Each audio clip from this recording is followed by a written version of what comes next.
Hello and welcome guys. My name is Rakesh Gadwal and you are watching me on my YouTube channel Air Force Phase 2 by Rakesh Gadwal sir. And guys, today's our topic of discussion is farmer suicides in India. बहुत ही important topic है, ठीक है। और इस बार का जो phase 2 होने वाला है उसमें बहुत ज़्यादा चांस है कि किसी ना किसी बैच में ये जो टॉपिक है उस पर डिस्कशन ज़रूर करवाया जाएगा, ठीक है। करंट रिलेवेंस का टॉपिक है और इसके बारे में जो इम्पोर्टेंट चीज़ें हैं जो आपको पता होनी चाहिए जीडी में बैठने से पहले, वो सब हम आज यहाँ पे डिस्कशन करेंगे। Okay, so before starting the lecture, MS Swaminathan साहब का एक स्टेटमेंट है, if agriculture fails everything else will fail.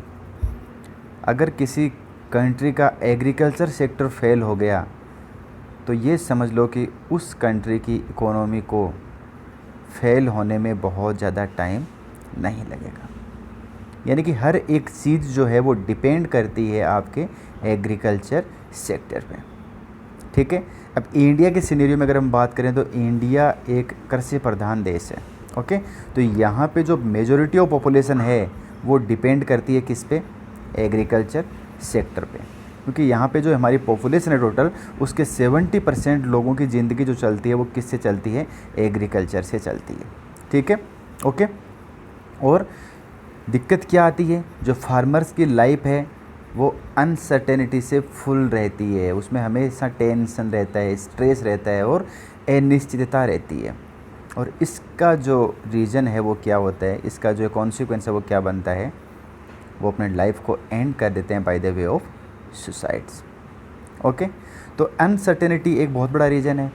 Farmers की लाइफ में अनसर्टेनिटी से हमेशा बनी रहती है, उनको पता नहीं रहता इस बार फसल कैसी होगी, कभी उनको कौन कौन से रीजन से जो हैं वो यहाँ पे होते हैं, वो हम आगे इसमें देखेंगे, ठीक है, ओके। सबसे पहले बात करते हैं, अगर हम सुसाइड की बात करते हैं तो आपको जो फैक्ट्स और फिगर्स है मैंने पहले लेक्चर्स में बता रखा है, बहुत ज़्यादा इंपॉर्टेंट चीज़ होती है जीडी में। जब आप बैठते हैं आपको कुछ ना कुछ फैक्ट्स ज़रूर यहाँ पे याद रहनी चाहिए और ये फैक्ट जो है वो बहुत इंपॉर्टेंट है, तो इसको आप ज़रूर नोट कर लीजिएगा। सिंस 2013 के बाद से अब तक, यानी जो 7 साल हैं, इसमें करीब करीब 12,000 फार्मर्स ने अभी तक सुसाइड किया है।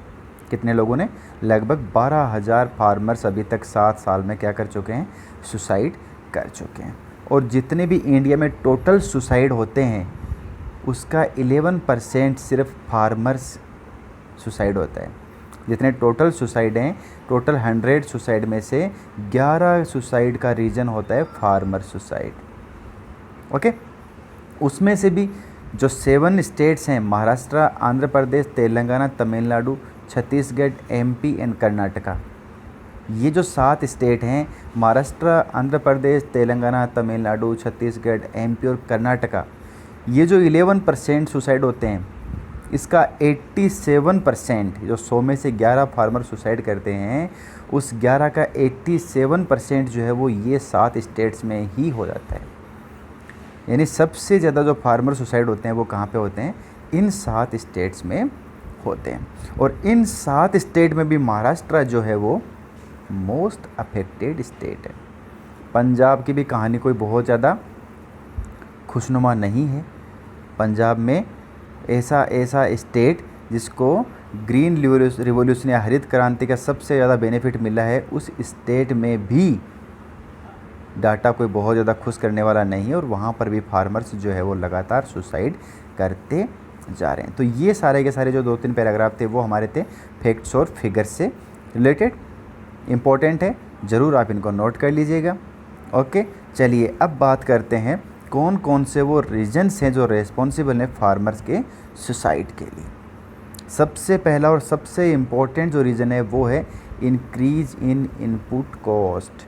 जब खेती करनी है किसान को, खेत की निराई गुड़ाई, बीज का खर्चा, खाद का खर्चा, इतना खर्चा हो जाता है फार्मर को, इसका फार्मर का बर्डन जो है वो इंक्रीज हो जाता है। उसके पास इतना पैसा होता नहीं है, पिछली क्रॉप को बेचने से उसको जो आमदनी होती है उससे ज़्यादा खर्चा उसको नई क्रॉप को लगाने में, ठीक है, खेत की तैयारी करने में, ठीक है, खर्चा ज़्यादा हो जाता है। इसकी वजह से क्या होता है, उसके ऊपर फाइनेंशियल बर्डन आ जाता है। और बर्डन जब भी किसी पे आएगा तो उसको क्या करना पड़ता है, उसको लोन लेने पड़ते हैं, okay. National crime record bureau क्या कहता है कि जो टोटल 3000 फार्मर्स ने सुसाइड किया है, तो उसमें से 2474 फार्मर्स वो हैं जिनके ऊपर किसी न किसी तरह का लोन है, डेब्ट है, कर्जा है।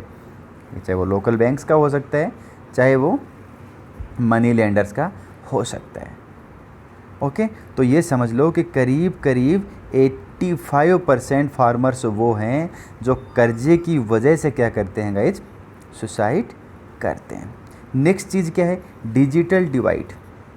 फार्मर्स जो हैं वो खुद को थोड़ा सा डिजिटली साइड किए हुए हैं, यानी उतना ज़्यादा लिटरेसी लेवल डिजिटल चीज़ों का उनके अंदर अभी भी नहीं है।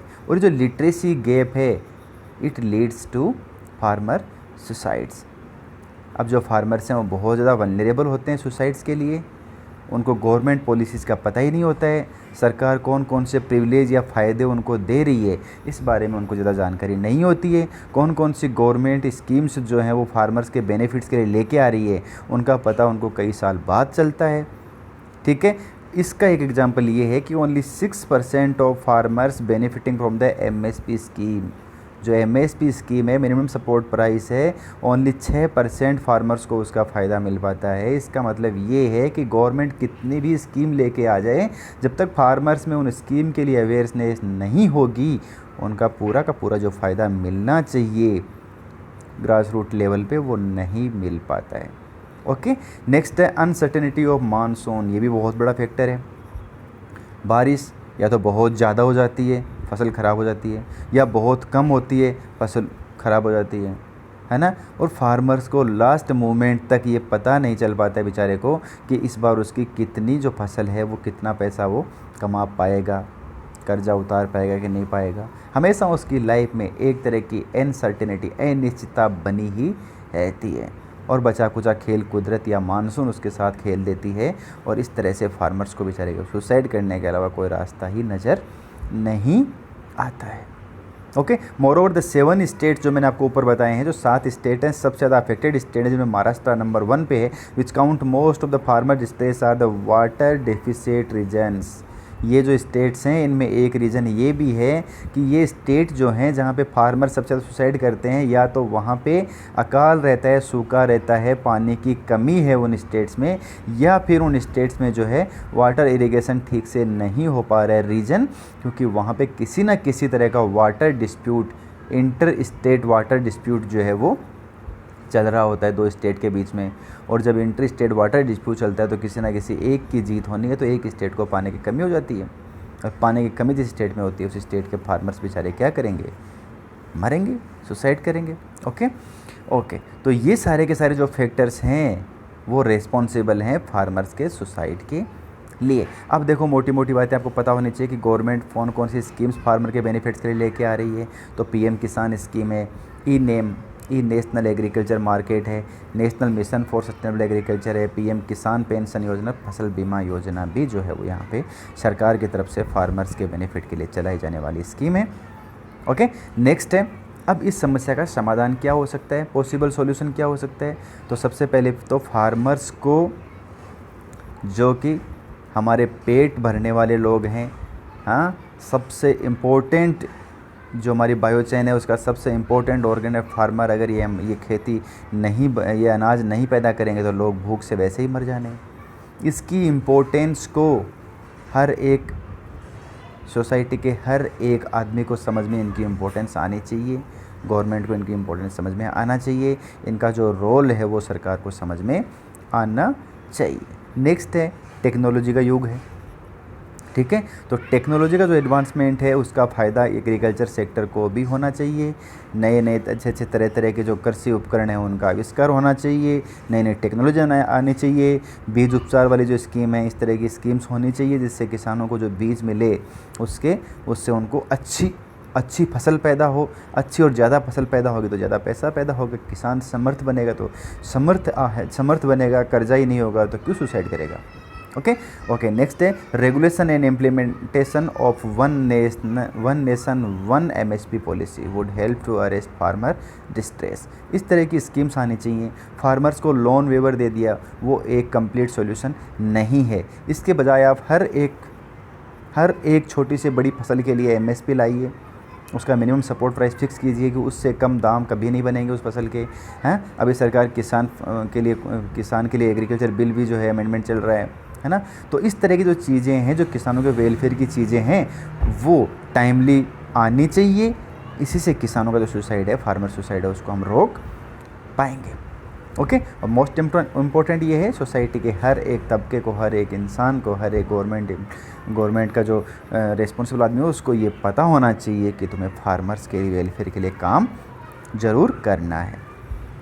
आई थिंक बहुत सारी चीज़ें आपको ये लेक्चर समझ में आ गई होंगी।